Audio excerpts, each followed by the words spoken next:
자, 오늘 우리에게 주시는 하나님의 말씀은 우리 사사기 4장 1절에서 10절까지 말씀입니다. 1절 말씀 시작. 에훗이 죽으니 이스라엘 자손이 또 여호와의 목전에 악을 행하며 여호와께서 하솔에게 통치하는 가나안 왕 야빈의 손에 그를 파셨으니 그의 군대 장관은 하로셋 학고임에 거주하는 시스라요. 야빈의 왕은 철병거 900대 있어 20년 동안 이스라엘 자손을 심히 학대하였으므로 이스라엘 자손이 여호와께 부르짖었더니 그때에 라피도의 아내 여선지자 드보라가 이스라엘의 사사가 되었는데 그는 에브라임 산지 라마와 베델 사이 드보라의 종려나무 아래에서 거주하였고 이스라엘 자손은 그에게 나아가 재판을 받더라.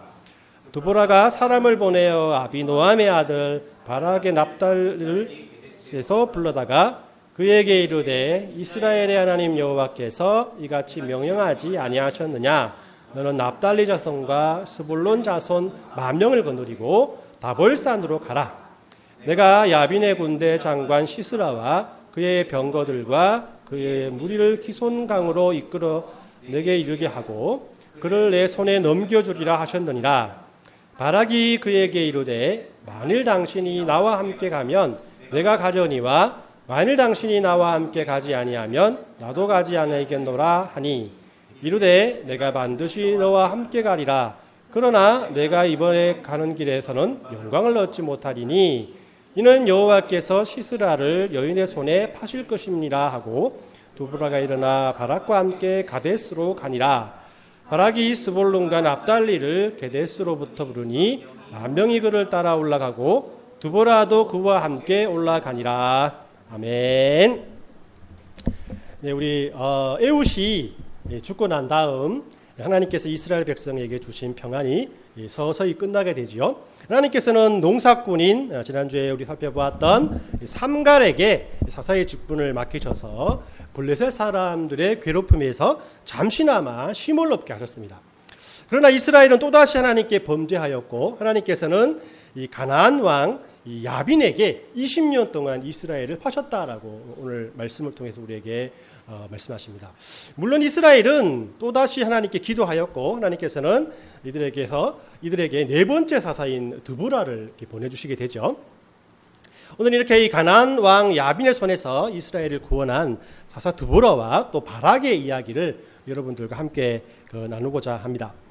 먼저 이스라엘을 괴롭혔던 야빈에 대해서 한번 살펴보도록 할게요. 야빈 왕을 설명하는 단어가 여러 개 있는데 먼저 그는 하솔 지역을 통치하던 가나안 왕이었다라고 말씀을 합니다. 이 하솔 지역은 이전에 이미 여호수아가 가나안 땅을 점령할 때 벌써 이렇게 점령되고 파괴되었던 성읍이었어요. 이 지역은 납달리 지파 땅이어서 납달림 지파가 이 하솔 지역에 살았던 사람들을 다 쫓아내야 했지만 또 그렇지 못하게 되었고요. 결국 그 지방에서 다시 살아난 또 다시 일어난 야빈 왕에게 지금 괴롭힘을 당하고 있다라는 겁니다. 야빈 왕의 두 번째 설명은 그가 철병거 900대가 있었다라고 설명을 하거든요. 3절에 보면 야빈 왕은 철병거 900대가 있어 20년 동안 이스라엘 자손을 심히 학대하였으므로 이스라엘 자손이 여호와께 부르짖었더라. 이 고대 전투에서 철병거의 사용은 지금의 전차나 탱크와 같은 무기라고 할 수 있습니다. 그러니까 야빈의 왕의 최신식 무기가 야빈에게 있었지만은 또 다르게 이스라엘에게는 지난주에 또 살펴보았던 것처럼 칼과 창은 거의 없었고 또 있다 해도 모두가 청동으로 만들어진 것이어서 철기 무기와 함께 비교해 봤을 때 비교가 되지 않는 그런 전력의 차이를 보여주고 있는 것입니다. 아무튼 이런 이유 때문에 이곳 땅을 여호수아로부터 배당을 받은 이 납달리 지파가 그곳에 살던 가나안 사람들을 쫓아내지 못했던 것이 아닌가라는 생각을 해봅니다. 이 철병거는 말이 끄는 수레와 같은 것인데 여러분들 뭐 영화 배너 보셨죠, 그죠? 거기 보면 전차 경주를 하는데 그런 전차의 형태였다고 할 수 있어요. 이런 전차는 이 평야 지대에서는 큰 활약을 하지만 산악지대에서는 사용하지 못하는 그런 것이었기 때문에 당시는 이 납달리 지파가 이들에게서 밀려나서 평야에 살지 못하고 산악지대의 땅만을 차지하고 살았던 그런 상황을 이 전차를 통해서도 알 수 있습니다. 이 야휘당의 세 번째 설명은 그가 이스라엘을 20년 동안 심히 학대했다라고 설명을 하고 있어요. 여기에서 학대하다라는 단어의 뜻은 비틀어 짜다라는 그런 의미를 가지고 있습니다. 이 포도주 즙을 짜기 위해서 포도를 밟아서 포도주 틀에 놓고 압력을 가하듯이 야빈왕이 이스라엘을 비틀어 짜듯이 통치했고, 이런 의미로 볼 때 그의 통치는 매우 혹독했다라고 할 수 있는 거예요. 생각해 보십시오. 여러분들 예전에 싸워서 점령했던 지역의 사람들이 다시 일어나서 이번에는 이스라엘 사람들을 통치하고 있으니까 야빈왕과 가나안 사람들이 얼마나 이스라엘 사람들을 매섭게 통치했겠습니까? 원한을 품고 이를 악물고 이스라엘을 학대했던 왕이 이 야빈왕이었고, 이런 혹독한 통치 속에서 이스라엘 사람들은 또 하나님께 다시 부르짖게 되는 것이죠. 역시 하나님께서는 이스라엘 사람들을 그냥 놔두지 아니하시고 그에게 또 다른 사사를 보내시게 됩니다. 우리 4절에서 10절까지 말씀은 가나안 왕 야빈의 폭정에서 이스라엘을 구원하기 위해 보내신 하나님의 사사인 사사기의 네 번째 사사 드보라와 그의 부르심에 대한 이야기가 나오게 됩니다. 4절 5절 말씀을 보겠습니다. 그때 라피도세 아내 여선지자 드보라가 이스라엘의 사사가 되었는데, 그런 에브라임 산지 라마와 베델 사이 드보라의 종려나무 아래에 거주하였고 이스라엘 자손은 그에게 나가 재판을 받더라.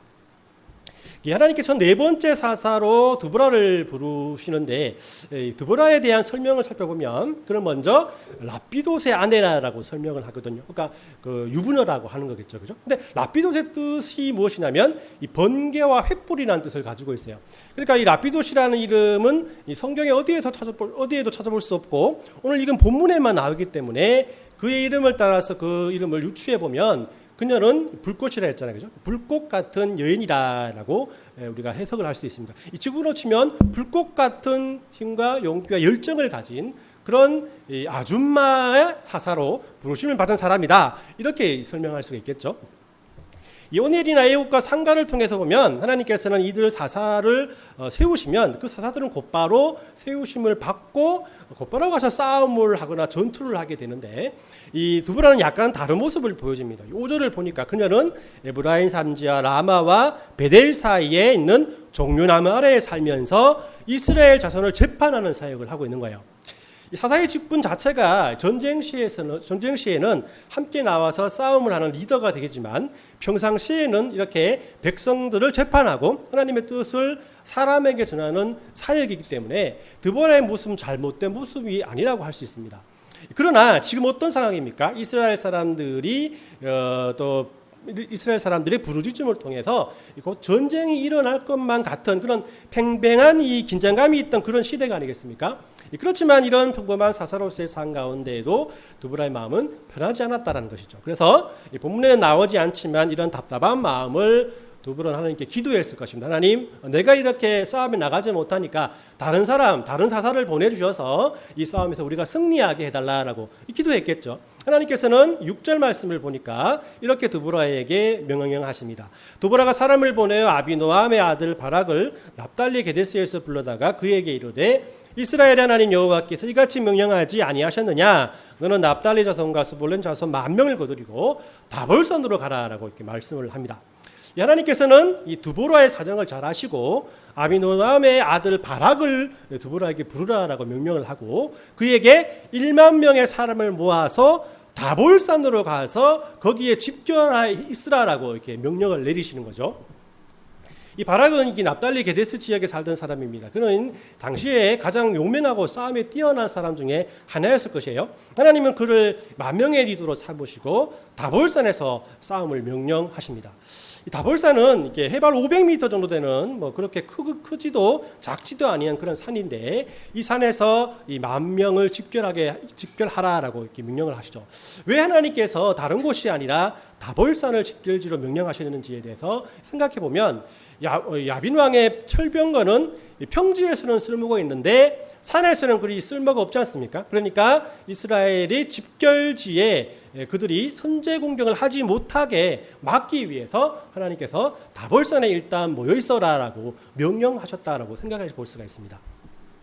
이렇게 하나님께서는 이 바락을 통하여 군사를 이끌게 하시고 또 드보라를 통해서 하나님의 명령을 전하는 사사로 사용을 하셔서 이스라엘을 구원하실 세팅을 이렇게 완전히 해 놓으시게 된 거죠.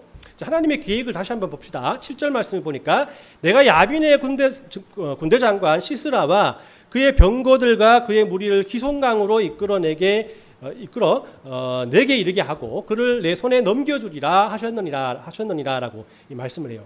하나님께서는 야빈의 철병거를 기송 강가로 이끌어내시고 하나님께서 싸우시고 이기셔서 이들을 이스라엘 사람들의 손에 넘겨주시겠다라고 하는 거예요. 차라리 다볼산에서 싸운다면 병거가 산에 올라오지 못하니까 그래도 싸울만 한데 직결해 놓기는 다볼산에 직결해 놓고 싸우기는 철병거가 신나게 달릴 수 있는 강가의 평야에서 싸운다고 하니까 이 명령을 듣는 이 바락은 이해가 되지 않는 경우라고 할 수 있을 거예요. 아무튼 하나님의 계획과 세팅은 이제 다 완성이 됐습니다. 이제 바락의 결정만 남았습니다. 바락이 드보라를 통해서 들은 하나님의 계획에 오케이하고 순종하는 마음으로 사람들을 모아서 야빈의 철병거와 함께 싸우기만 하면 되는 것이죠. 하지만 이 바락의 결정은 그리 호락호락하지 않음을 볼 수 있어요. 8절 말씀을 보니까 바락이 그에게 이르되 당신이 나와 함께 가면 내가 가려니와 당신이 나와 함께 가지 아니하면 나는 가지 않겠노라라고 이렇게 말을 합니다. 이 바락의 그 대답이 우리의 예상을 빗나가게 되죠. 역시 드보라의 예상도 빗나가게 했을 것입니다. 드보라가 함께 가면 전쟁에 참여하겠다는 것이죠. 바락이 이런 대답을 한 이유에 대해서는 많은 의견들이 있습니다. 첫 번째는 드보라의 예언을 그가 믿지 못했을 가능성이 있다. 두 번째는 바락이 이 대적들과 전쟁하는 것이 두려워서 사사 드보라와 동행하기를 원했을 것이다. 마지막으로는 바락이 하나님께 받은 소명에 대해서 자신이 그 소명을 감당하기에 부족하기 때문에 그와 함께할 어떤 믿음의 사람이 필요했다라고 그리고 드보라가 동행하기를 요청했다라고 보는 이 견해입니다. 이들 중에 가장 타당력이 있는 견해는 세 번째 견해 같아요. 왜냐하면 모세도 이 과거 하나님으로부터 소명을 받았을 때 자신은 말을 잘못한다라는 약점을 앞세워서 거절했지 않습니까? 그죠? 또 우리가 다음에 또 살펴볼 사사 기드온 같은 경우에도 보면은 하나님의 부르심을 입었을 때 자신의 비천함을 이유로 그 하나님의 그런 부르심을 거절했던 모습을 우리가 볼 수 있기 때문입니다. 이 바락의 이 같은 대답은 그의 불신을 보여주는 것이 아니라 이 자신이 소명에 대해서 다시 한번 확인할 수 있는 시간을 달라라고 하는 것이었고, 비록 자신이 부족한 사람이지만 하나님과 함께하는 드보라와 같은 사람이 같이 있어준다면 그것이 자신의 소명에 확신을 더해줄 수 있다라는 표현 방식이었다고 저는 생각합니다. 그리고 드보라는 이 말을 듣자마자 급히 그와 함께 가겠다고 대답을 하죠. 결국 이 10절 말씀에 보면 바락이 스볼론과 납달리를 게데스로 부르니 1만인이 그를 따라 올라가고 드보라도 그와 함께 올라가니라라고 말합니다. 이 바락은 스볼론 지파와 납달리 지파의 10,000명을 불러들이고 또 드보라와 함께 다볼산으로 올라가게 된다라는 것이에요. 오늘 힘드네요. 자, 오늘 이건 이렇게 드보라와 바락의 이야기를 통해서 저는 이렇게 여러분들에게 두 가지 은혜를 여러분들과 함께 나누고자 합니다. 저는 이 드보라와 또 이 바락의 모습을 통해서 변하지 않을 것 같은 현실 앞에 서서 각자의 시선으로 그 현실을 바라보는 그리스도인의 삶들을 이렇게 생각하게 되었어요. 이 드보라와 바락의 대화를 가만히 듣고 있으면 드보라는 믿음의 사람처럼 보이고, 이에 비해서 단번에 하나님의 말씀을 심찰에 옮기지 못한 바락은 그렇지 못하게 보인다라는 것이에요. 바락은 드보라 뒤에만 졸졸 따라다니는 그렇게 연약하고 부족한 사람처럼 보인다라는 것입니다. 그러나 우리가 바락의 시선으로 또 드보라의 요구를 들어본다면 그의 심정을 조금은 이해할 수 있을 것 같아요. 바락이 드보라의 명령에 주저한 실제적인 이유는 현실은 변한 것이 아무것도 없었기 때문입니다. 이스라엘의 군대가 10,000명이 된다고 하지만 그들은 잘 훈련된 사람들도 아니었고, 적군의 철병거 900대는 이스라엘을 초토화시킬 만큼 강력했다는 것이에요. 싸우는 장소도 이스라엘 사람들에게 유리한 산이 아니라 철병거에 유리한 평야요 광야였다는 겁니다. 그리고 이 싸움의 상대는 야빈 왕의 오른팔인 시스라 장군이었고, 그의 통치 아래에서 20년 동안 압제를 당해온 이스라엘 사람들은 그의 이름만을 들어도 공포에 질렸을 것이라는 것이죠. 이렇게 주변 상황은 하나도 변하지 않는데 무조건 하나님의 약속을 받으라라는 드보라의 명령은 군대 지도자였던 바락에게는 그리 쉬운 선택이 아니었다는 것이에요. 바락의 이런 시선은 암울한 현실에 갇혀 있을 때 하나님이 주신 약속을 쉽게 받아들이지 못하는 우리의 모습과 많이 닮아 있는 모습을 봅니다. 우리들은 눈에 보이는 것이 우리의 전부라고 생각하고 그런 현실의 틀에 갇혀 살 만큼 연약한 존재 아니겠습니까? 그래서 우리는 보이는 것이 전부라고 생각해서 때로는 절망에 빠지고 실망에 빠질 때가 많다라는 것이죠. 하지만 이 보이는 것 이면에는 세상을 주관하시는 하나님이 계심을 우리는 믿어야 합니다. 하나님께서는 반드시 이적과 기적을 통해서만 역사하시는 분이 아니시죠. 하나님께서는 현실을 넘어서 초자연적인 방법으로 역사하시는 분이시지만 우리들의 실제 상황을 다른 방향으로 바꾸셔서 우리들을 하나님의 계획대로 이끄시는 분이시기도 하다라는 것이에요. 그렇기에 하나님의 일하심은 우리들의 생각과 다르다는 믿음과 또 그런 믿음을 가지고 인내하는 마음으로 하나님 앞에 나아가는 것이 그리스도인의 믿음의 자세가 아닌가라는 생각을 해봅니다. 바락이 처음부터 싸움에 나가겠다고 하지 않고 멈칫한 이것은 어떤 면에서는 그가 믿음이 없었기 때문이기도 하겠지만 이 현실에 대한 어떤 면에서는 심사숙고의 의미가 있다는 것이죠. 왜냐하면 9절 말씀에 나오는 드보라의 예언을 보면 잘 알 수가 있습니다. 9절 말씀에 이르되 내가 반드시 너와 함께 가리라. 그러나 내가 이번에 가는 길에서는 영광을 얻지 못하리니 이는 여호와께서 시스라를 여인의 손에 파실 것입니다 하고 드보라가 일어나 바락과 함께 게데스로 가니라라고 말합니다. 이 드보라가 바락과 함께 간다라고 대답하고 난 다음에 하나님께서 드보라에게 바락에 대한 예언을 말해 주기를 원했어요. 그 예언은 바락이 전쟁에 나가지만 결과적으로 시스라 장군은 바락과 드보라에 의해서 죽는 것이 아니라 어떤 여인에 의해서 죽음을 당할 것이다 라는 것이에요. 우리는 이 시스라를 죽인 여인이 누구인지 잘 압니다. 우리 다음 시간에 나올 야엘이라는 여인인데 이 야엘이라는 여인을 통해서 시스라가 이 죽음을 당하게 되죠. 자, 이 예언은 다시 말하면 바락이 목숨을 걸고 전쟁에 나가게 되지만 그 모든 영광이 다른 사람에게 돌아간다는 의미입니다. 이 전쟁에서는 사기가 중요하지 않습니까? 이 바락은 처음부터 사기가 꺾인 상태에서 전쟁에 나가게 된다는 거예요.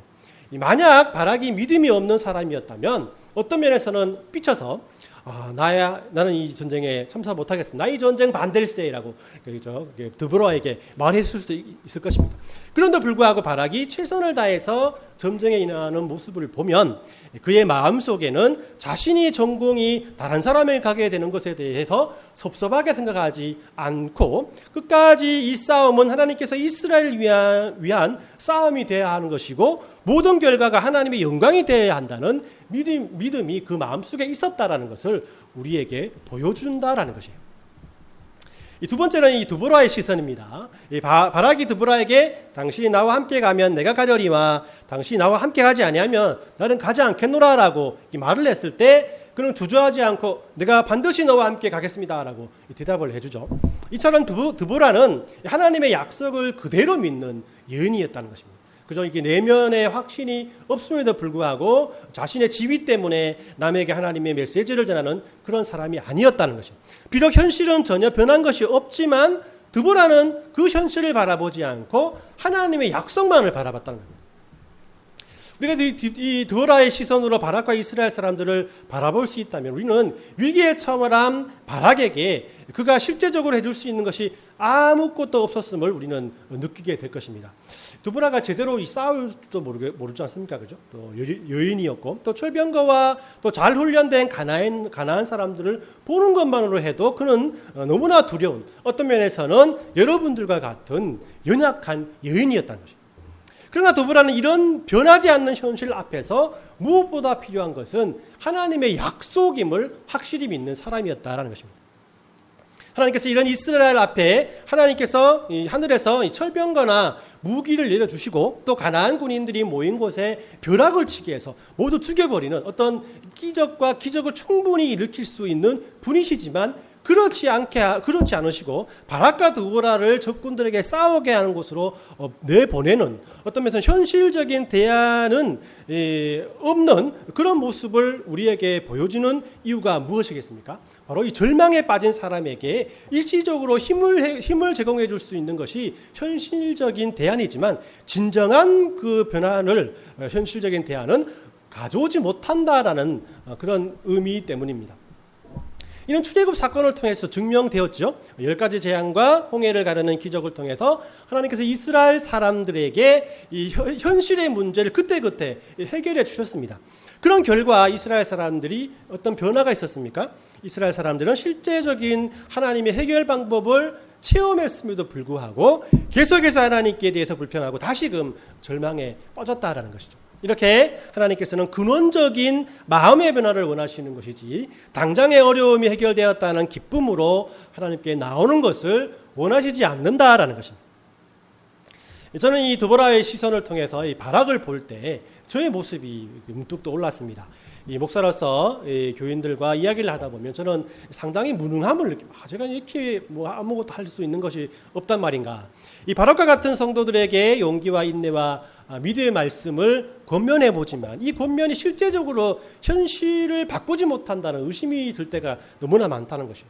병든 성도들이 있으면 그 자리에서 막 기도해가지고 병을 막 낫게 해서 안절병이로 왔다가 일어서서 가고 이런 능력도 저에게 솔직히 있지 않습니다. 이 고민에 빠진 사람에게 뾰족한 해결책을 제시할 수도 없는 것 같고 경제적인 어려운 분들을 보면서 시험스럽게 일자리를 하나 구해주거나 아니면 돈 뭉치를 하나 주면서 힘내십시오 이렇게 그 사람들에게 돈 같은 것을 이렇게 투척하는 그런 그 재정도 저에게는 없다는 거죠. 그럴 때마다 저는 목사로서의 한계를 느끼게 됩니다. 그러나 이 고통과 고민에 빠진 사람에게 이 진정으로 필요한 것은 눈앞에 닥친 문제를 구체적으로 해결하는 데만 있는 것이 아님을 오늘 말씀을 통해서 다시 한번 깨닫게 되었다는 것이에요. 이런 어려움에 빠진 사람들을 진정으로 보살필 수 있는 분들은 내가 아니라 나의 그런 말 한마디가 아니라 재력 있고 능력 있는 사람들이 아니라 하나님이심을 믿고 그런 전능하신 하나님께로 돌아가서 하나님의 약속을 의지하고 신뢰하도록 그들을 권면하는 것이 가장 중요한 일임을 제가 확신했다는 것입니다. 여러분들도 어려움에 처한 믿지 않는 사람들이 여러분들을 찾아올 때 그 대안을 찾는데 분주하지 마십시오. 이 모든 것을 주관하신 하나님을 믿고 하나님을 전하십시오. 보이지 않지만은 우리와 함께 하시고 우리가 보지 못하는 현실 저 너머에서 우리를 이끄시는 하나님을 바라보시길 바랍니다. 드보라가 바락에게 하나님의 명령을 전할 때 현실적인 대안을 제시한 것이 아니었어요. 그가 하나님의 승리에 대한 약속만을 전한 것뿐이었던 것이죠. 그러나 드보라는 그저 자신도 믿지 못하는 약속을 전한 것이 아니라 자기가 확실히 믿고 신뢰하는 하나님의 은혜와 하나님의 약속을 전했다라는 것입니다. 그리할 때 드보라와 바락과 이스라엘 백성들은 하나님의 약속이 실제적으로 이루어지는 것을 실제적으로 체험했고 그 은혜와 그 사랑들을 함께 누리게 되었다라는 것입니다. 오늘 말씀을 이렇게 정리해 봅니다. 드보라와 바락은 지금 비교되지 않는 이 전력으로 큰 전쟁을 앞두고 있습니다. 오늘 두 사람은 변하지 않는 현실 앞에서 각자의 현실을 바라보고 있다는 거예요. 바락은 그 순간 잠시 현실을 봤습니다. 그런 실제적으로 싸움을 해야 하는 용사였기 때문에 그러니까 얼마나 두렵고 떨리겠습니까? 그래서 잠시 하나님의 약속을 의심하기도 합니다. 그러나 자신의 전공이 다른 사람에게 돌아가도 그저 하나님의 사역을 묵묵히 수행하기로 결심합니다. 드보라는 현실을 보지 않고 그 너머에 있는 하나님을 먼저 보았습니다.